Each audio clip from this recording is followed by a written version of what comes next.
Bueno, parece, por lo que nos decía el congresista Víctor Isla, que en efecto van a participar todos, y eso ya es un dato que era necesario confirmarlo.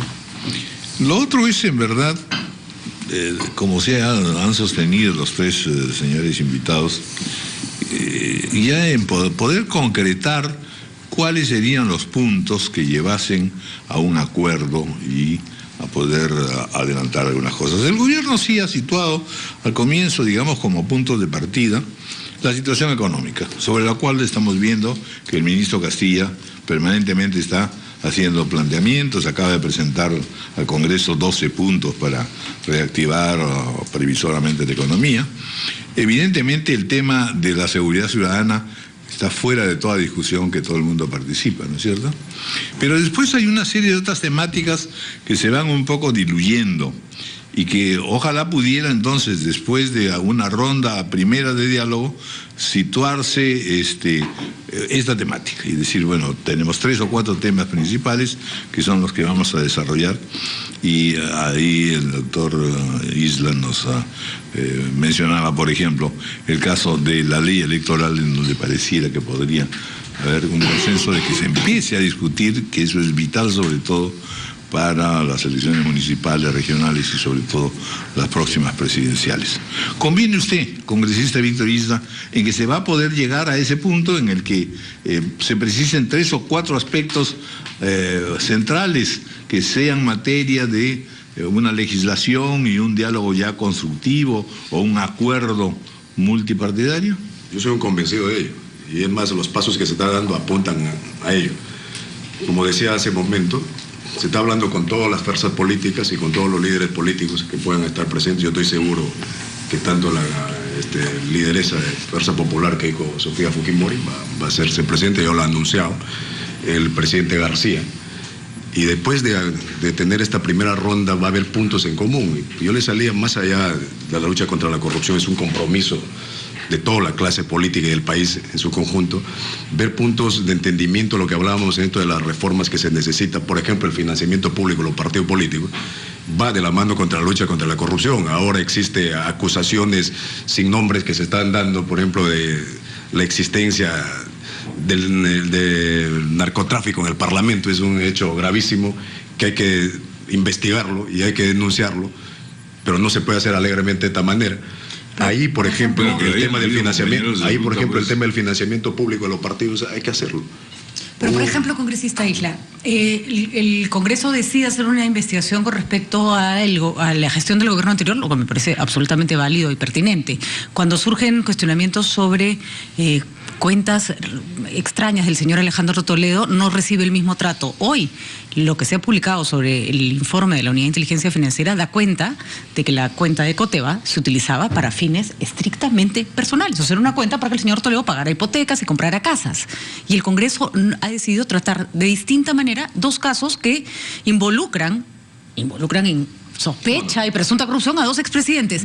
¿Cuál es el compromiso entonces que la población...? No hay distintas maneras. Si vemos, nosotros en el Parlamento votamos por dar facultades de comisión investigadora a la Comisión de Fiscalización, y es en aras de esa votación que se dio en el Pleno. La Comisión de Fiscalización está actuando ahora. Yo pude escuchar ayer al presidente de la Comisión, al congresista Ceballos, de que están ya actuando. No va a haber blindaje, entonces, ¿qué es lo que se teme? En ningún momento hay blindaje. Yo soy un convencido que el Congreso en Pleno quiere que se sepa la verdad, y es más, estoy seguro que el expresidente Toledo es el más interesado en que esto se conozca. Yo ya no sé, pero en fin. No, pero yo sí creo que vamos por ahí.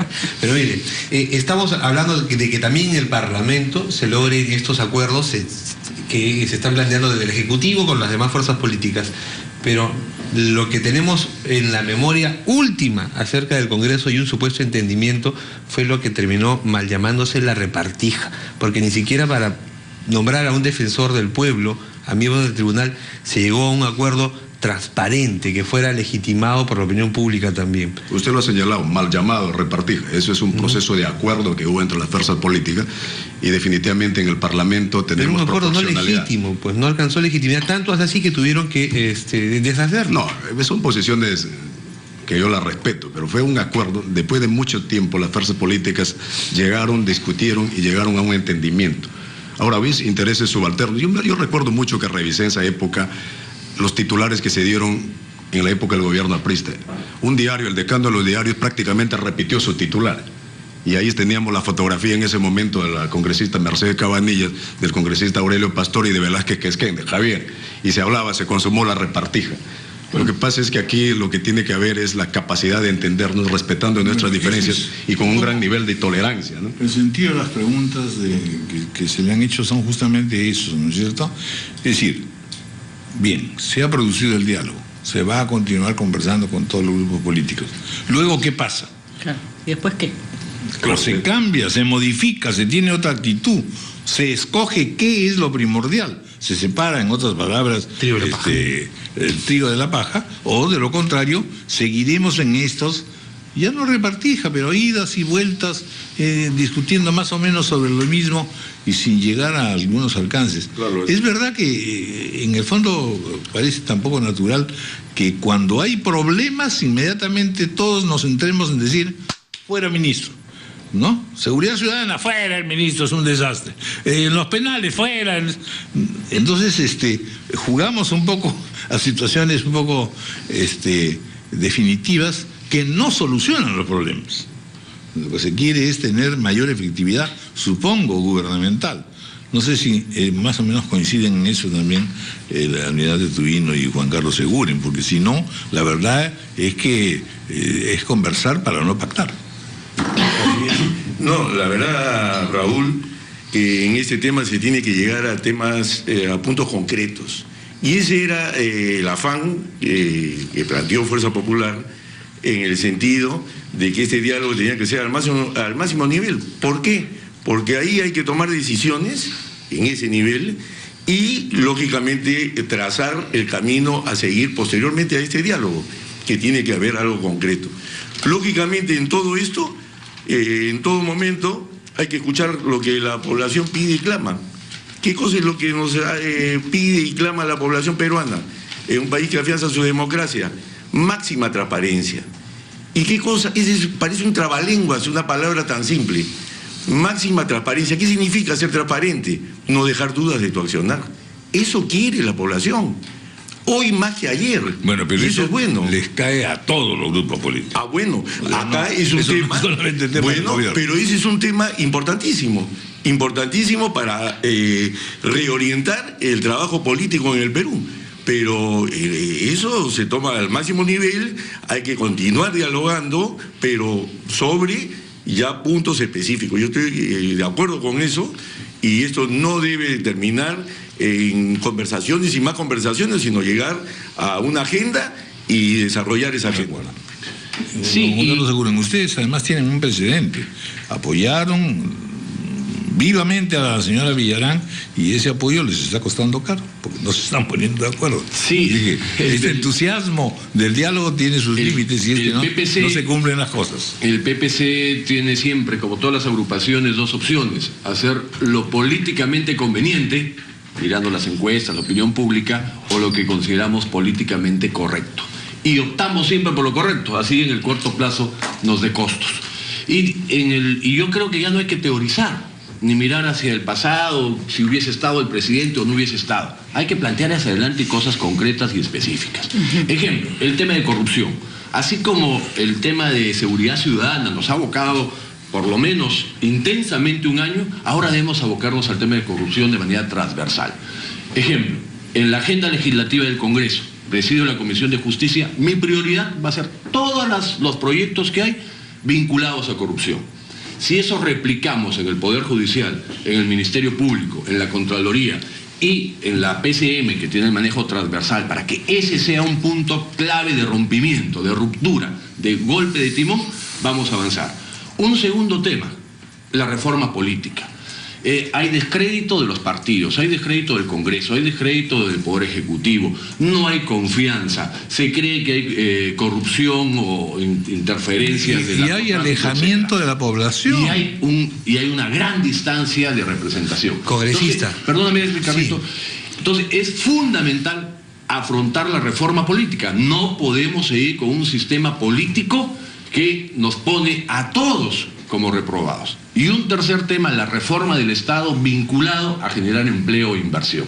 Entonces tenemos un Estado que en vez de ser un Estado que facilita la inversión, que genere empleo y recursos fiscales para desarrollar la infraestructura social que necesitamos, tenemos un Estado que pone trabas de manera permanente y sistemática. Congresista, en el tema que usted mencionó, los primeros dos puntos que son importantes, corrupción, partidos políticos, además usted es presidente de la Comisión de Justicia, había invitado a usted al señor Jaime Antesana, que se excusó de ir. Y ya no son solamente acusaciones sin nombres. La revista Caretas publica hoy, basado precisamente en la relación que ha elaborado Antesana, a 7 colegas de ustedes que son al menos sospechosos de tener algún tipo de vínculo con el narcotráfico. ¿Qué van a hacer ustedes? Ya no se trata de una acusación vaga, ya no se trata de que no existan nombres. Acá hay una primera relación de colegas de ustedes en el Parlamento Nacional, de todas las agrupaciones políticas además. ¿Qué van a hacer? Ricardo, para que veas cómo se actúa, hubo una denuncia desde mi punto de vista y de muchos otros irresponsables. No se puede hablar de que hay gente vinculada al narcotráfico en una u otra bancada, ¿no? Si eso es cierto, tiene que haber pruebas de por medio y una denuncia, porque si yo tengo una información y no denuncio, soy cómplice de narcotráfico. Eso. Entonces, por la parte de... ¿Qué hacen ustedes? Punto 2. Inmediatamente ante ello, invitamos al señor Antesana a mi primera sesión de la Comisión de Justicia, primera sesión ordinaria, porque primero tuvimos la de instalación. ¿Y qué sucedió? Se excusó. Sí. ¿No? Entonces, nosotros queríamos poner en el seno del Congreso, que es la representación nacional, para que ahí haga las denuncias y sustente. Y no lo hizo. Lo hace a través de otro medio de comunicación. Yo no sé por qué tiene miedo de ir al Congreso, que es la casa de todos. Sí. Bueno, lamentablemente el tiempo nos ha ganado, pero yo arranqué con una pregunta para el doctor Isla, que no ha sido respondida. Así es.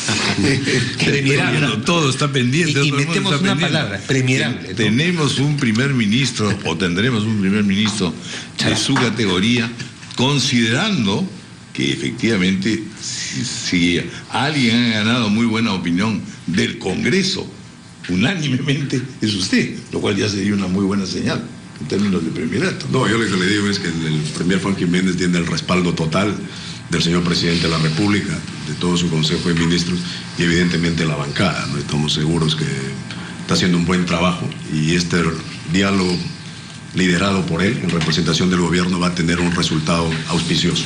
Yo soy optimista en el resultado, sé que las fuerzas políticas ya recogieron la invitación y están todos ávidos en ir y hacer sus planteamientos, que ustedes bien lo han dicho, acá lo han señalado, que hay que aterrizarlos en hechos concretos, pero eso tiene que ser después de haber escuchado a todos, no sería pertinente definitivamente ir dando pues argumentos en cada reunión. Al Pero final. es curioso, yo espero que la todos... falta de hombres del Partido Nacionalista en el Ejecutivo, ¿no? Salvo la señora Najara, no pareciera ser muy convocante en términos de militantes el señor presidente cuando elige gabinetes. No, lo que estamos viendo es que el presidente... Una marca de Thatcher. Tenemos un gabinete que goza de toda la confianza de la bancada, si se quiere, del foro político nuestro, y evidentemente el señor presidente de la República, ¿no? Eso es lo importante, se vienen trabajando en ello, nuestros ministros vienen desplazándose, siguiendo la política de llegar a los sitios, y hace poco hemos estado en Loreto en el tema del gas, del FICE, con el ministro de Energía, también hemos estado en Loreto mismo, entre el inicio de una explotación de un pozo petrolero, ha estado el ministro de Vivienda viendo los temas de el frío en Puno inversión. está complicado, ¿no? Bueno, el frío de Puno ya está desplazándose en esos hechos. Estoy seguro que va a haber más acciones de parte del gobierno. Bueno, le agradezco pues que no nos conteste en todo caso. Pero lo que sí lo ha hecho como un ministro. Sí, ha dicho algunas cosas interesantes. Por lo pronto, creo que todos haríamos lo mismo, concentrarse más en Iquitos, porque ahí el clima está mejor.